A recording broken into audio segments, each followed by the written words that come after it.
Thank you for listening to our production of Talking Beyond Trauma. This discussion is made available by the South-Southwest Mental Health Technology Transfer Center, or MHTTC, under a cooperative agreement funded by the Substance Abuse and Mental Health Services Administration, also known as SAMHSA. The MHTTC's goal is to provide free training, present best practices, and to provide ongoing support and consultation to professionals that serve individuals with mental health challenges. The South-Southwest MHTTC is a project of the Texas Institute for Excellence in Mental Health, housed at the Steve Hicks School of Social Work at the University of Texas at Austin. The South-Southwest region, also known as Region 6, covers the states of Texas, Oklahoma, New Mexico, Arkansas, Louisiana, and our tribal communities. The South-Southwest MHTTC is a part of a nationwide network of providers. The MHTTC network uses affirming, respectful, recovery-oriented language in all programs, products, and activities. Today's presentation was prepared for the MHTTC network. The opinions expressed in this presentation are the views of our speakers and do not reflect the official position of the Department of Health and Human Services or SAMHSA. If you'd like more information about this and other MHTTC products in the South-Southwest region, you can find a link in the episode description. This session was pre-recorded.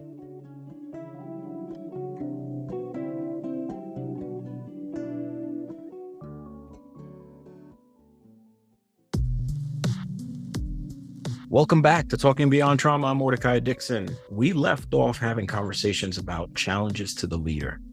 Dr. Hom challenged us to explore our humanity, get black belts, and all of those things. But there's some realities for the manager and the leader. The course of our work is not easy.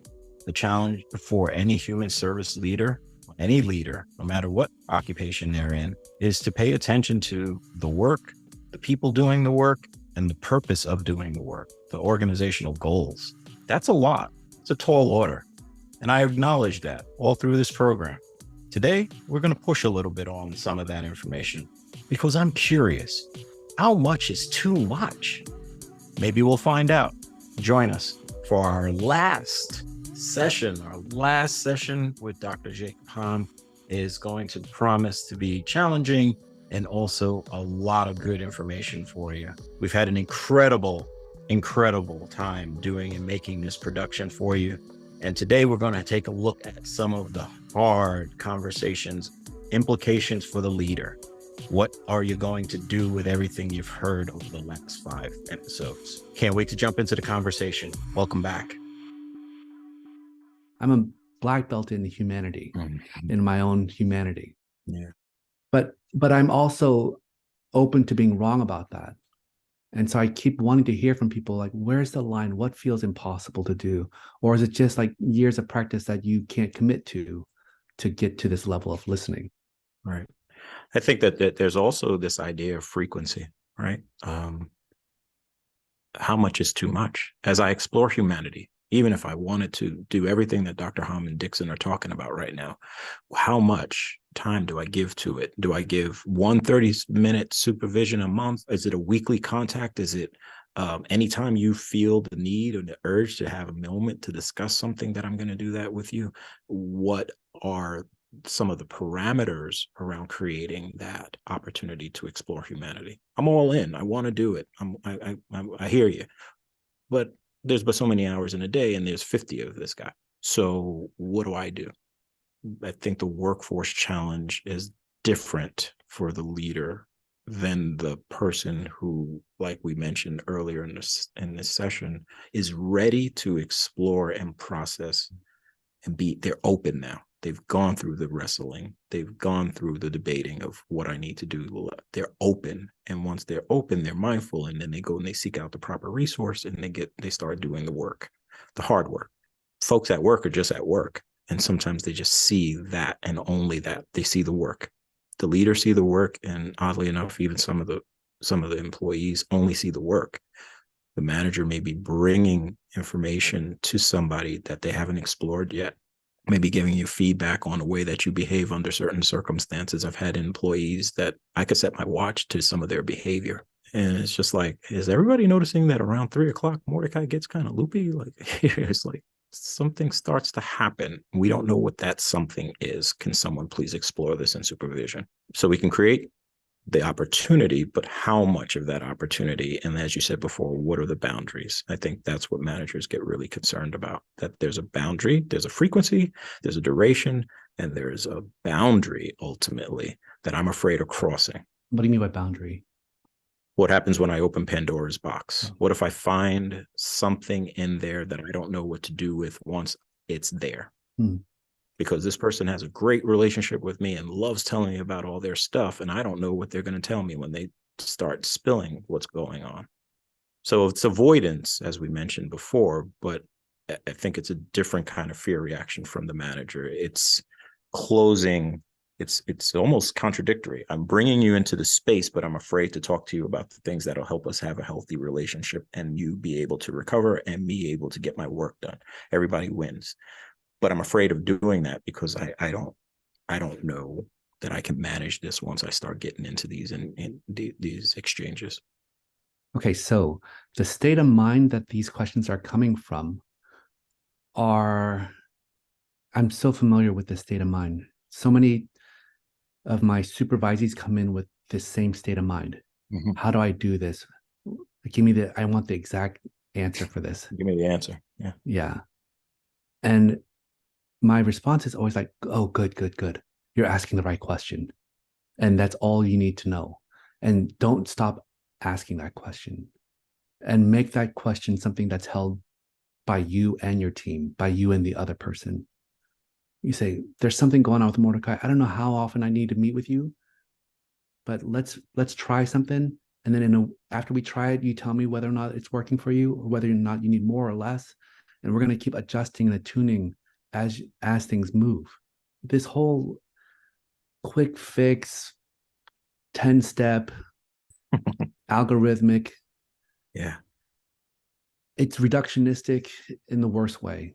It's like, I don't want to keep having to hold this question. I don't want to have to keep thinking. Whereas I'm saying, keep being aware, keep asking the tough questions, keep giving up the answer, throw it away every time it doesn't work anymore. Just keep holding it right. It's a very individual process. So you have to do this and be comfortable with shifting gears for the most part. It's a state of mind more than an individual process. It's the capacity to keep holding this. Even though your brain is saying, this is too much, it's impossible. Let me just give them the 10-step turnkey solution because I just can't do this anymore. I really like that, Dr. That's training unto itself. Yeah. Totally devoid of anything that I've seen in managerial writings and literature is just what you just mentioned. How do I sustain an energy that keeps me in an open, mindful setting all day? What we are concerned with are the other paradigms that we were taught. That's why we're employing them. You get the 10 steps because that's what you were taught. Now, as I'm hearing you, though, again, I'm not trying to advocate for always being in this state of struggling open-mindedness. It's more like it's an incredibly important part of the process of development, of evolution, and you can't avoid it. You have to work out hard to make gains. And so don't be afraid of that. It should never be easy, but there should be moments whenever you come up with a good solution that gives you rest, that affords you a moment of peace from this. But then as soon as you feel like something's wrong again, then you have to be willing to open that up again. Instead of saying, I thought we already figured this out. Why are you failing at this solution that we came up with? It's more like, oh no, it's time to struggle again and grow. You mentioned in our last conversation that the word practice is both kind of like a verb and a noun. It's the practice of doing this over and this struggle and doing it over and over again, while also building the noun, the larger practice, which in the language I would use is kind of building an organizational culture or a team culture or capacity for everyone, not just the leader, to do what we're mentioning, is to be good with this gray, not black and white, but to get comfortable with the uncomfortable in the gray. Have you seen or had examples of folks got what you were trying to say employed it in their practice and saw gains as a result of doing something very different, but allowing that vulnerability to kind of guide the course. The only example I can think of is how much I've changed as a manager leader of my own team over whatever, how many years I've been having to manage a team. And I'm so happy, proud, content with how I create a culture of safety with my team. I've had to like let go of my A+ student mentality, let go of control over a lot of things, really prioritize the sanity of my staff and the autonomy of my staff and their sense of feeling like their work is meaningful and purpose driven and sane.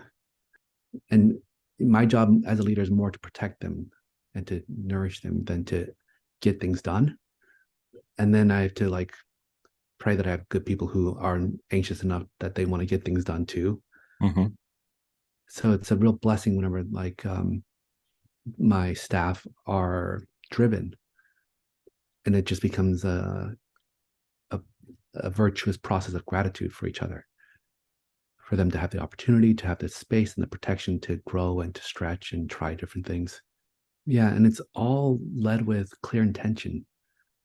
Like I make it very clear upfront about what I care about and what's going to get me like mad at them and have to like manage them, and then I'll be really mad at them, or where what's going to get me to a place of just celebrating and rooting them on. So I just make it clear about what the expectations are in a way, but not even expectations. That sounds like the wrong kind of languaging. It's like, yeah, what the hopes are for our team. Yeah, because when you say expectations, it kind of goes from very person-centered to very task-centered real quick. Exactly. Right. Yeah. Do you believe that you have sustainability in that culture? You've helped create a culture that will it survive you if you left? I don't know. I'm of the opinion in my managerial and my leadership experience, holding to some of the things, I don't think we played it out the same way. I don't believe in a fear environment. I think they're counterproductive. I think that they're very dangerous. I think they're unhealthy for our workforce. And then we will get our expectations potentially met because all people are doing is spending time trying to be falsely compliant with our wishes. I know. I think that I had to learn to embrace authenticity through my ear and not through my mouth. So I appreciated what you said about open ears and open hearts, and then teaching other managers, supervisors, no, we're doing this wrong. You're going to have to let this person work some of this through, and you're going to have to be the conduit that allows them to, whether that's through debriefing or supervision or whenever they need you, frankly. Sometimes the work created such a stress reaction that we had to stop what we were doing and make sure that that person knew that they were cared for, loved, and that we would support them no matter what. And it built a culture. I can't boast that it sustained a culture though. Yeah. And I think on the back end of this, in order for us to have capacities, managers, leaders, people of that, with these positional authorities are going to have to figure out ways to sustain these cultures, that they don't just leave when they leave. That question is so hard because life always moved towards survival brain. So it's a uphill battle to maintain presence. It takes a lot of energy. So I don't know if anything's sustainable. And then on the flip side of that, you are right that there's a lot of cultural things that just keep getting passed down generationally. Yep. And do I really think about sustainability in my work? I really don't, because it's already hard enough to make them do the moment right. Like, I don't have time to worry about the future moments. The moments down the road. Okay. Yeah. And maybe that's the answer. Like, the one thing that I hope to be able to sustain is our absolute focus on doing the moment right. and then the rest, like I don't want to like foreshadow, curtail what happens in the future. Can you just stay in this state of like fluidity and complexity and compassion, clarity, and move into strife and fighting and stress whenever it's necessary, and be flexible in and out of all of those things? Think if that's predictable, you can create a hopeful workplace. If what's predictable? If in fact we create spaces, workplaces where folks know, hey, here we're focused on mission, we have purpose, we're clear, but we're safe. It's tough. Some days this really is the worst place on earth to be because there's just so much stress around us. And then at the same time, we have outlets to deal with that stress. They're reliable. I don't feel like I'm going to lose something that's really important to my life as a result of not getting it 100% correct every single time I step up to plate. I can come back here tomorrow. And to me, when I come back here tomorrow, despite those other bad things that may have happened the day before, that's hopeful. I'm aspiring in some way that today, my moment to moment today, yesterday doesn't have to define that.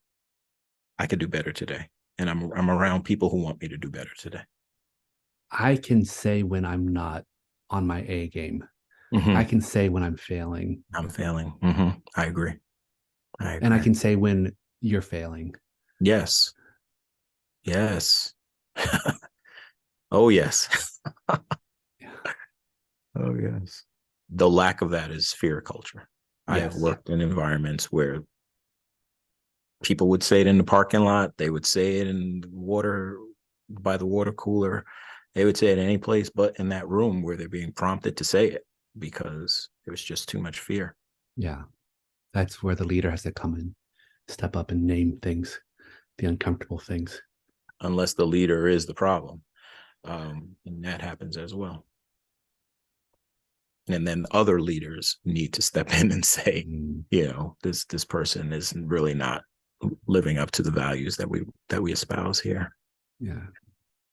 To create a normative environment that has culturally this idea that we're going to be trauma informed attached to it usually has as these taglines. As much as you and I have talked about not liking them, the reality is there's policies, there are documents up the wazoo where there are accrediting documents, all kinds of MOAs, MOUs, you name it, that say we're going to behave in this way. We're culturally sensitive, we're person-centered, blah, all the buzzwords. How do we get people to understand that without the requirement to be trauma-informed?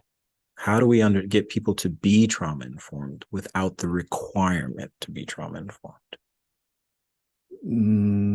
There's something about how do we do it instead of just say we're doing it? How do we, instead of just using labels and stamps of certification, is it fully lived? Does it like soak into the way a person feels when they walk into the building? Does it soak into their actions? People like try to communicate to head way too much. And that's what I think you're trying to get at. A lot of these trainings and policies and buzzwords are trying to create a buzzword for heads to be able to communicate to other heads. But if it's just the buzzword, then the feeling of it gets lost. So trauma-informed care work is hard work. It's hard work, but it's also heart work. There's a feeling attached to it. Which is what? I wish that I had the answer to that one. Safety, awareness, presence, love, compassion, humility, vulnerability, earnestness, striving, humanity, honesty. Yeah, that's the feeling of it. And then the head does have to learn some things about the impact of trauma, the neurobiology of trauma, the huge impact of fear states. there do need to be policies that, I don't know if there need to be policies. What's the point of policy? If everyone, see, it's a process of trying to get the head caught up to the heart or the intention. But if only one or two people are doing it and everyone else is just reading it, then you lose there's no ROI to that, because you have to go through the journey yourself. Yes. That's why I bring it up. With, volumes of writing aside, well written, well crafted, and well intended. I'm not even taking the intention out of it. Yeah. If your resignations are through the roof and your exit interviews are saying, I can't work with X person, or you all say these wonderful, glowing things, but I don't feel them. I can't give energy to this anymore. I can't invest in this anymore. I will invest it with an organization that truly is living this head work. The head work is important, but if they're not feeling it in their emotions, if they can't bring the emotion, then the responsible servant, in my estimation, knows that they're communicating that feeling to someone else. Usually the person that they're working with, who's got enough of their own stuff and don't need to necessarily be burdened with ours. Yeah. A loss of trust and a feeling of oppression and feeling as if I just work in the worst place on earth. But you look at this building, it's glowing, it's beautiful, it's got all the bells and the whistles, it's got all the right words and all the accolades from just about anybody who can give you one. And its employees are saying absolutely not. So the implications for the leader are through the roof. 2 points. One, I said ROI, and I'm not sure I define what that is. ROI, that's return on investment. And then the other thing is that I thought of the contrast of this. There are some people who leave because they smell the BS and the hypocrisy of the policy. And then I know some people where I wish them well when they left, because their time was done. Their path in life is changing. Like some people find that, like that recovering person, a lot of us go into the work because we're sublimating our own need to heal, or our families need to heal, into the work. So glad you said and that. You get better enough so that you're like, I don't have to play this role anymore. And I want to just like do something fun that I just love to do. Mm-hmm. And when someone finds their joy and it's not this service thing, then I'm just so happy for them. Oh, yeah. Yeah. And I remember this one really incredible leader that I had met. He always said that we don't want to be a place where people stay. We want to, I forget, what's the phrase? You might know it. You want to be a place where people are proud of where they came from. Do you know this phrase? I don't, not offhand, no. It's this idea that there's a legacy, that people are always coming in and out of our positions, our jobs, and it's not a personal affront. It's not a insult that people leave. Right. People come in and out of our lives all the time, and you just want them to have fond memories of the time they stayed with us. Right. I agree. Again, just focus on the moment that they're with you. And I want to impress, and I do want to impress your practice, because I know something that you gained or garnered from me is going to impact the way that your practice will develop. Yeah, exactly. If I taught you to be, a fearmonger, I've influenced your ongoing practice when you take that path, even if that's because you esteemed me and you thought I was right. If I'm using these other tools, that too will inform your practice. I'm often very proud when I hear, hey, what are you doing now? And you get the story of someone who's doing really great work and leading people in a very powerful way. And you're like, yes, it's sunk in. You got it. That's what's up. Yeah. I get emails from past trainees, and they're just like, I'm with this family and I'm just thinking about our supervisions right now. Exactly. That's the aim, to leave that little felt sense of us in their hearts when they move on. And I think if we really embrace trauma-informed practices, and create our own practice around it. I don't think that we all have to look and sound and seem like it's just not going to happen. Yeah. But I do think that we have to have an individual charge to kind of set aside some of our other stuff and pay attention to the reality that we're on a journey and that we're taking our workers on a journey as well. And they're trusting us to be honest and authentic in our own journey, as well as not goof up their journey. Like they need the guidance. And also, this reminds me of something else I was thinking about when you were asking about sustainability. What an egoic thing it would be for me to want whatever I created to sustain after me. I would want, as soon as I leave, I'd want things to change completely. Yeah. And be defined by the co-constructed sense of safety of the whoever's in that group next. Yeah. I'd want it to be radically different, but still feel good and safe and creative. And exactly. It doesn't need to be don't erect a statue in my honor. Good Lord. Please don't do that. But hold on to these good values, because those are organizational values. They're not Mordecai's values. They're our co-constructed. I love that you said that they're co-constructed by all of us. We consensually buy into them and we self-govern around them.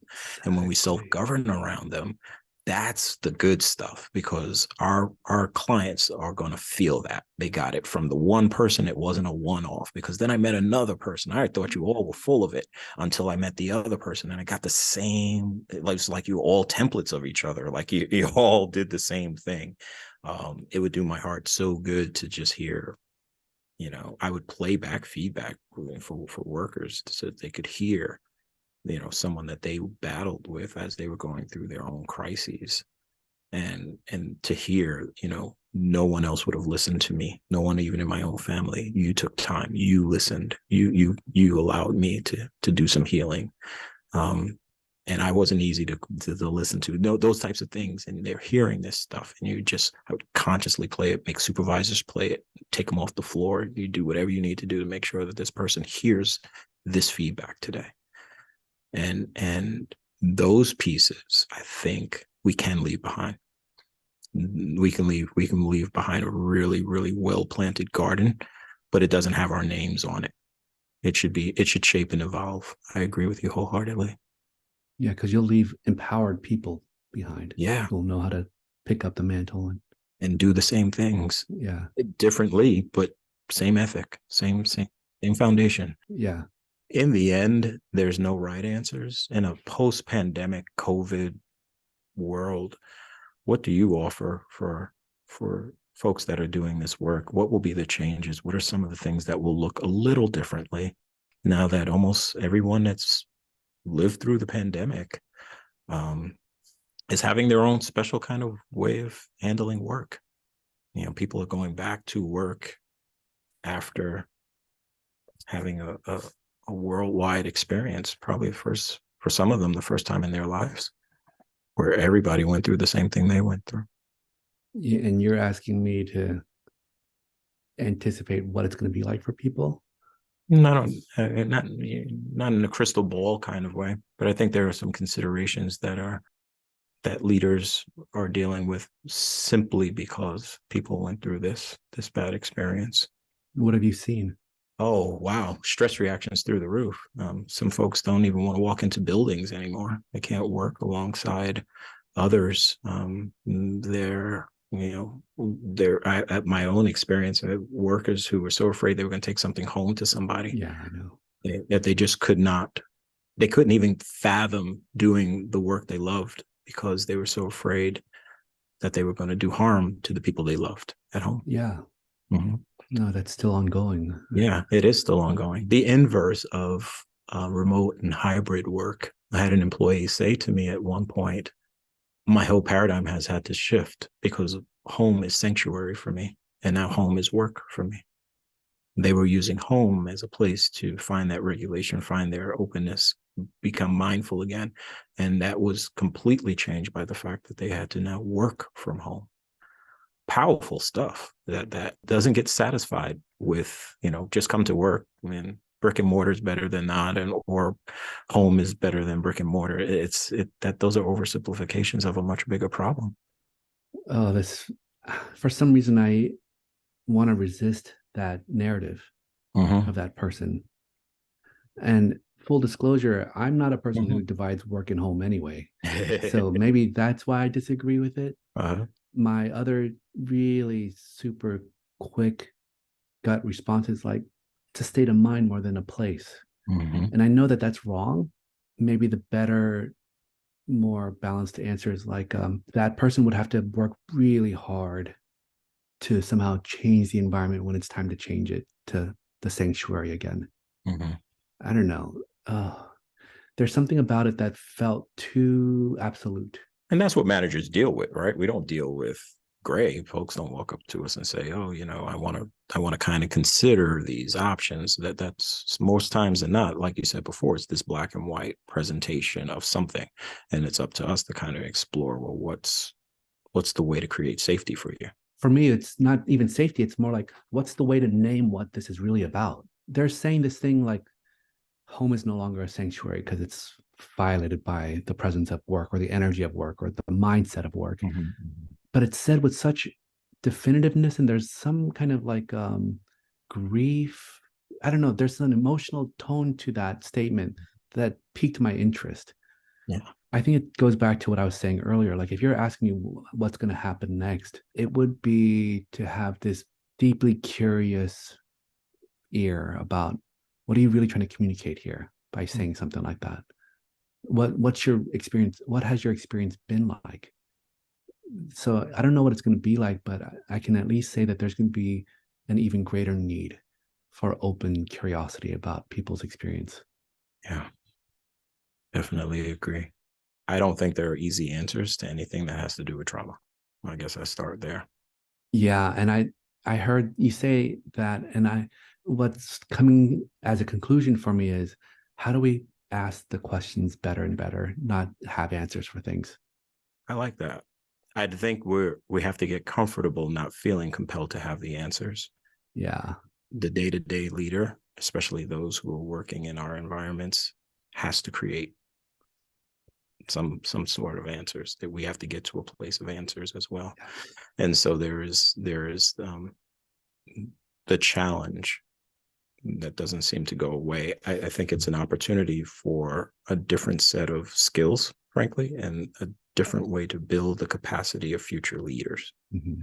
Yeah. So when I ask myself that same question, actually balanced teams. balanced teams, qualified teams. Yeah, and what I mean by balanced teams is that some people are good at holding these big questions. Mm-hmm. Other people are good at trying to figure out, okay, what does this mean for practice?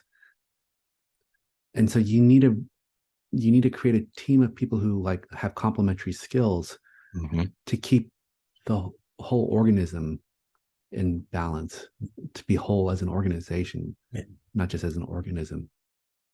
They'll be inclusive if they're smart, because multiple perspectives are going to probably be the answer to that balanced team. And at the same time, they'll have to have some degree of collaboration and consensus building, as you said before, so that they can co-construct purpose and shared vision. If not, then again, all this is a lot of nice talk, and that won't take us very far. Yeah. I could do this for probably another hour, but we're not scheduled to do this for another hour. So I appreciate you. I really do. From the moment we started doing this, I thought that this was great stuff. So I really appreciate you taking the time and sharing your insights. They've been helpful for me. They inform my practice. I enjoy disagreeing with you, actually, because there's some things that I think that we don't see, and I think that we've modeled very well how to disagree on some of this stuff. Because the true answer is the discourse. Yes, that's the answer. Yes. Yeah. Got to engage the humanity. Yeah. And really, in the end, I'm glad that that's what this comes down to, is that if we spend more time exploring humanity, we may just get the things we want organizationally and every other kind of way, up to and including our personal recovery.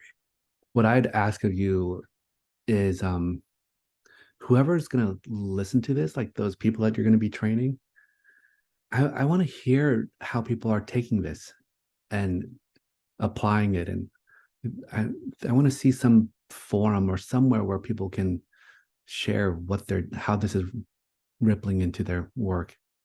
Yes, that impact. We've talked about that on this side. I'm encouraged to have you really kind of be part of some of that, to be honest with you, to let you kind of get not a back row seat or here, this is how it went, but kind of a front row seat to some of those experiences. If you're game, I'm game. And you got that cool mic thing going on, so why not? It's the only way that I'll keep growing. Yeah. Yeah. Me too. I think this was a growth opportunity for me. I wasn't ready to do this. Not this way. I think I started it and I had more of a fantasy in my head than the reality of what this was going to look like. And then it turned into this product. So it's grounded me a lot. I wasn't sure that I wanted to make a podcast. In fact, it was the last thing on my mind. It's not my strength. It was not my forte, but it did seem to be the best way to get a lot of information out to folks who could use it. Now, the challenge, as with all things, is to make sure that it made impact. Talking about trauma and talking beyond trauma is something we'll probably all do for the rest of our lives in some form or fashion. But if we have tools, if we have practice, if we're informed even, just remotely informed on some of the things that we've talked about over these last 5 episodes, then I see it as a win and a great way to begin doing a different kind of work that informs our practice, makes true impact in the lives of the people we choose to serve, up to and including one another. I've got to hear what you say, what you feel about this. It's so important to me. You've heard Dr. Ham say it's important to him. We want to close the loop on this. If nothing else, we want to make sure that you get an opportunity to help inform our practice. We want to get better. So the next time that I do a podcast, I'll feel a lot prepared, but I'll also be meeting your needs. That's the only reason I'm going to ever do these. There's no other reason, in my opinion, to serve, but to serve for others. I have been elated to be part of this project. I'm so proud of the people on my team that I've been allowed to be part of this project on. And now, you. Hopefully this was important. Hopefully this landed. Hopefully this is going to, in some way, make you a better leader, worker, parent, human. Thanks for showing up. Thanks for being here. Thanks for riding out with us. And a really big thank you for every one of you that's been giving us feedback. Continue to do so. Know that there are other projects and other products that we're going to be working on, up to and including the video of this. So if you wanted to catch the videos of some of what this product looked like, they'll be made available to you as well. We appreciate your participation and hope this discussion helps your journey. If you'd like more information about this and other MHTTC products in the South-Southwest region, check out the link in the description. No production of this size and scope is accomplished without a great team. Heartfelt thanks to our guest, Dr. Jacob Ham, for his willingness, insight, and guidance for leaders. The exchange was value-added and impactful. Special thanks to our fantastic colleagues at Make Every Media for producing this series. Thanks to our MHTTC leaders, Jennifer Baran-Prall, Dr. Molly Lopez, Dr. Stacey Manser for supporting this idea and bringing this product to life. Thanks to Felicia Benson, our colleague at the National Coordinating Office, for her support and technical guidance on the project. Thanks to the MHTTC administrative team, Kendall Jones and Grace Cruse, for web-based support and title design of the series. Special thanks to Glenn Dembowski and Zatara Lumen for administrative support throughout the project. And finally, much appreciation to Scooter Holiday for our theme music. I'm Mordecai Dixon. It is my sincere pleasure to serve. Be well.